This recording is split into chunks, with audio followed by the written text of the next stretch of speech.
Caríssimos irmãos e irmãs, do ponto de vista dominical, nós estamos iniciando este itinerário, que na verdade é um grande retiro espiritual anual, que é a Quaresma. É claro que nós a iniciamos na quarta-feira de cinzas, né?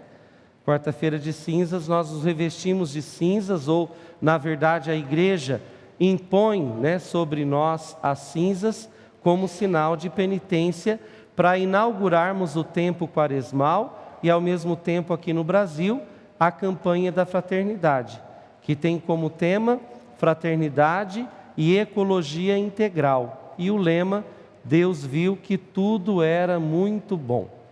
Agora, celebrando o primeiro domingo da Quaresma, nós podemos observar que o tema que nós exploramos para nós refletirmos se trata justamente de 3 pontos que dizem respeito às 3 tentações pelas quais Jesus passou. No entanto, antes de olharmos para estas 3 tentações, eu gostaria de chamar-lhes a atenção sobre o início da passagem evangélica de Lucas e que eu acabei de proclamar para vocês. Lá fala que Jesus saiu do Jordão e foi para o deserto. Deserto é um lugar de encontro com Deus.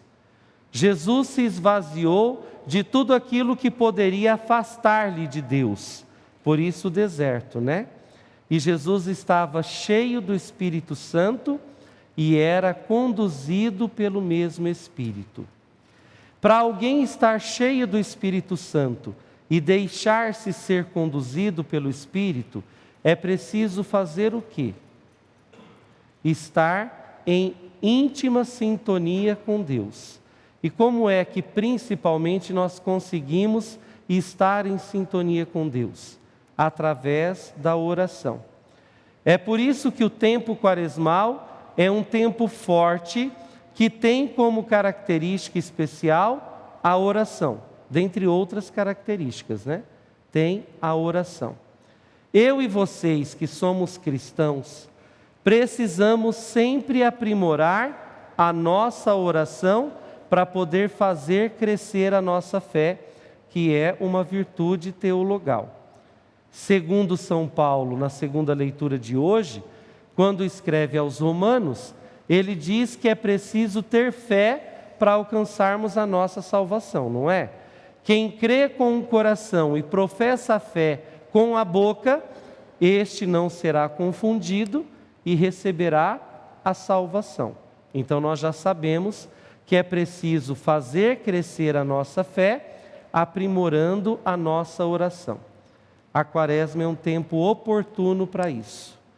Deus oportunizou a Quaresma pela igreja para nós, para que possamos aprimorar a nossa oração e fazer crescer a nossa fé. Meu povo, não deixemos a graça passar. Nós não podemos deixar a graça passar. Eu me lembro que Santo Agostinho afirmava: tenho medo da graça que passa. Quer dizer, nós precisamos estar em sintonia com Deus sempre e em especial neste tempo quaresmal, para não deixar a graça passar. E aí, de uma forma adequada, a gente trilha esse caminho rumo à Páscoa do Senhor. Bom, Jesus foi tentado por 40 dias no deserto pelo diabo. E então ele sentiu fome, porque ele estava jejuando. Uma outra característica própria da Quaresma, e que nós ouvimos no Evangelho da quarta-feira de cinzas, não é? É o jejum. O jejum nos automodera, nos ajuda no nosso autodomínio. A característica principal do jejum é justamente o saber relacionar-se consigo mesmo. Enquanto a oração, sobre a qual eu acabei de falar agora há pouco, nos ajuda a nos relacionar com Deus, com o outro com letra maiúscula. E a caridade, que é o outro tripé ou o pilar sustentador da espiritualidade quaresmal. Nos ajuda a nos relacionar com os nossos semelhantes, os nossos irmãos e irmãs, com o outro com letra minúscula. Então é importante também o jejum.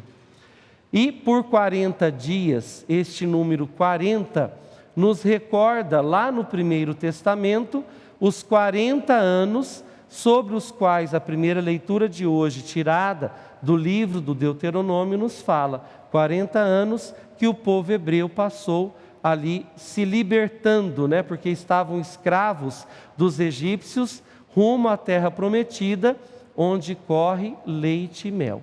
E Deus cumpriu a sua promessa, Ele libertou o seu povo da escravidão do Egito e lhe concedeu a terra prometida. Por isso, na primeira leitura, nós vemos uma profissão de fé que é sinal de gratidão da parte do sacerdote, que o realiza em nome do seu povo para Deus, porque Deus realizou-lhes maravilhas. E Ele continua realizando para nós verdadeiras maravilhas. E naquela época, o povo de Deus, em sinal de gratidão, ofereceu primícias dos seus frutos para Deus. Eu até poderia fazer uma homilia também baseado no valor do dízimo, Porque dízimo é um dever do cristão e o dízimo também é primícia. A primeira parte que nós separamos do nosso salário, por exemplo, deve ser dedicado a Deus. Ou nós não colocamos Deus em primeiro lugar em nossas vidas? Só que trata-se de um grande desafio, Às vezes a gente separa para a parcela lá do cartão, para Casas Bahia, não sei o que lá mais, do supermercado, e o que sobrar a gente doa para a igreja, como se fosse um dízimo. Não.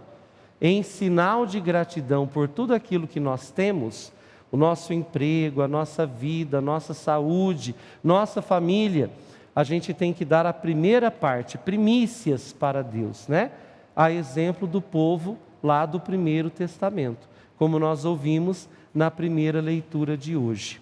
Agora nós chegamos às 3 tentações. Eu me recordo que lá, no Evangelho de quarta-feira de cinzas, em contraposição ao jejum, a oração e a caridade, está o ter, o poder e o prazer. Mais uma vez, nós nos deparamos com este ter, poder e prazer dentro destas 3 tentações, pelas quais não só Jesus passou, mas cada um de nós também estamos sujeitos. Não é porque nós celebramos a missa ao menos todos os domingos, ou quem tem a comunhão diária, todos os dias, é que estamos isentos das tentações. Todos nós estamos sujeitos às tentações. Se o próprio Filho de Deus foi tentado, o que é que sobra para nós? Só que ao ser tentado, Jesus nos dá um exemplo de que é possível superar as tentações, vencer o diabo. Então nós também conseguimos vencê-lo. Só que é preciso aprimorarmos a oração, o jejum e a caridade, que são o tripé sustentador da espiritualidade quaresmal. É só dessa forma que nós conseguimos superar o diabo. Agora vejam só, tem um outro elemento que é essencial. Qual é? Está na segunda leitura da carta de São Paulo aos Romanos, sobre a palavra de Deus. Sem a palavra de Deus, sem o conhecimento das Escrituras Sagradas, nós não conseguimos vencer o diabo. Jesus só debateu, só teve capacidade de debater com o diabo para vencer as tentações, porque ele era profundamente conhecedor da palavra de Deus, das Sagradas Escrituras. A pergunta que não quer calar: eu e vocês, somos conhecedores da palavra de Deus?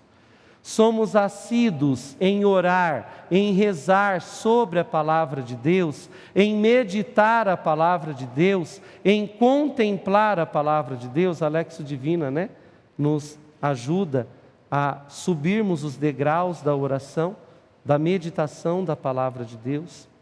Não é como um livro de cabeceira de cama que nós utilizamos a Bíblia. Não é desde o início até o final que a gente vai lendo a Bíblia. Mas a metodologia que a igreja traz pela liturgia é nós nos utilizarmos da liturgia diária. E hoje nós temos tantas facilidades, não é? Que nos ajudam a ter contato com a palavra de Deus. Todo mundo usa o Senhor Google, não é? Digita lá www.google.com.br, liturgia diária. Tem site que inclusive você aperta o play e o site lê para você a leitura. Primeira leitura, Salmo, segunda leitura, o Evangelho. Então nós temos grandes oportunidades de rezar sobre a palavra de Deus diariamente, contemplá-la, meditá-la. É só assim que a gente vence as tentações do diabo, as tentações do mal. E cuidado, o diabo também é conhecedor da palavra de Deus. Tanto que na última tentação, o diabo se utiliza da palavra de Deus para convencer Jesus para tentar o próprio Deus, que é o Pai de todos nós. E aí Jesus conhece mais ainda, porque a diferença é que Jesus, além de conhecer, ele praticava. Nós também devemos conhecer a palavra de Deus e praticá-la. O diabo não a pratica, não é verdade? Então a essência, a essencial diferença está justamente aí. Meus irmãos e minhas irmãs, enfim, não nos deixemos entregar ao prestígio. Uma das virtudes centrais para trabalhar a quaresma é a humildade. E a tentação do prestígio pelo poder e pelo ter é muito grande. Se naquela época já era grande, imaginem só hoje, em pleno capitalismo e neoliberalismo. Que possamos então nos deixar ser guiados pelo Espírito Santo e que pela oração possamos ser cheios do Divino Espírito Santo para trilhar esse caminho de santidade.